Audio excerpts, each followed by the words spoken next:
200 feet, turn right onto Fortress Boulevard.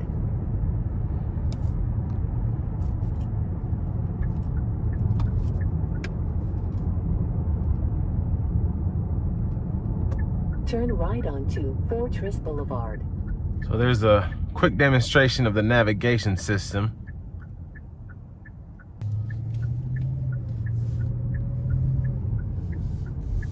So I have it in comfort mode now, and it is very comfortable, which I don't know if that'll change with drive modes, but just a really nice feel. And of course the drive mode itself is very refined, easy shifts, just luxurious feeling. But we're gonna put it into sport mode,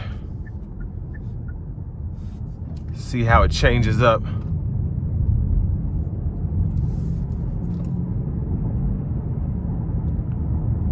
So you really don't have to give it a lot of throttle to accelerate, because this is a 5-liter V8, and even in sport mode, the revs aren't really high.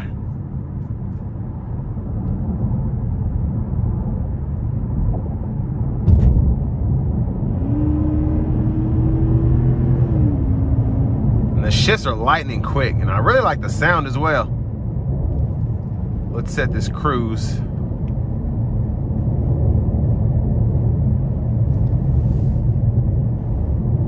So that's the adaptive cruise along with the lane keep assist. Really nice, really refined.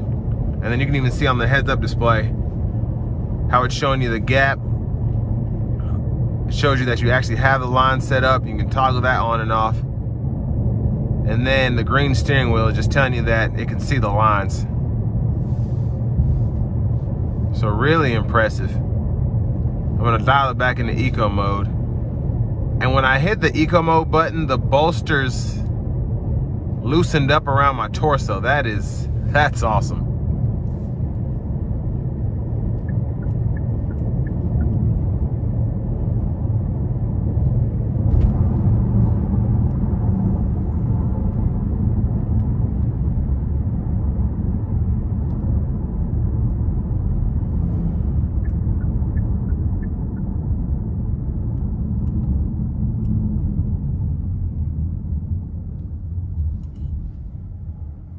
Let's test out this automatic brake hold. There's that.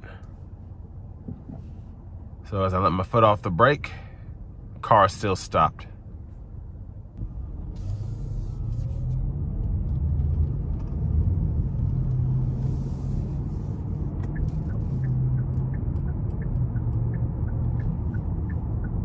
And this eco mode will probably be good for about 80% of at least my driving, because it still has plenty of power coming out of corners in eco mode,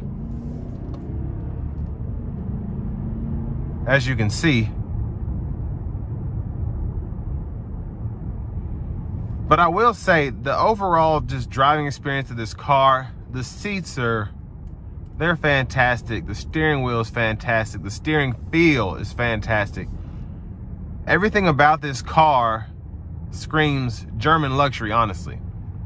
Even though you have a Korean made car here, it's really great. It really is. And this ride is fantastic.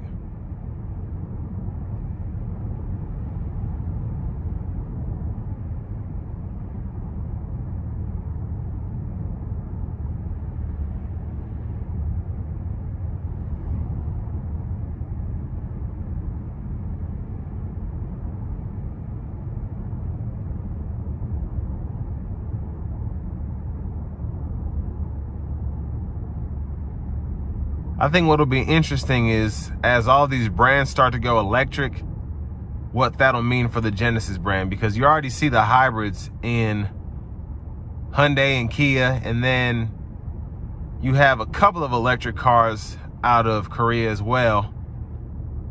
They have pretty decent range, and I think once you're able to put that into something like this, especially when you have the Mercedes EQS coming out pretty soon, which is their all-electric S-Class, it'll be nice to have some competition. And I think Genesis could definitely do that, and they probably will do that in the next at least 5 to 10 years max.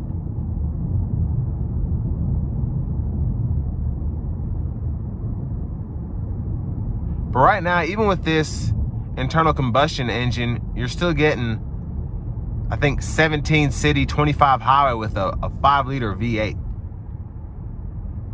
So the gas mileage definitely is not poor. And I'd actually say it's pretty good for the class.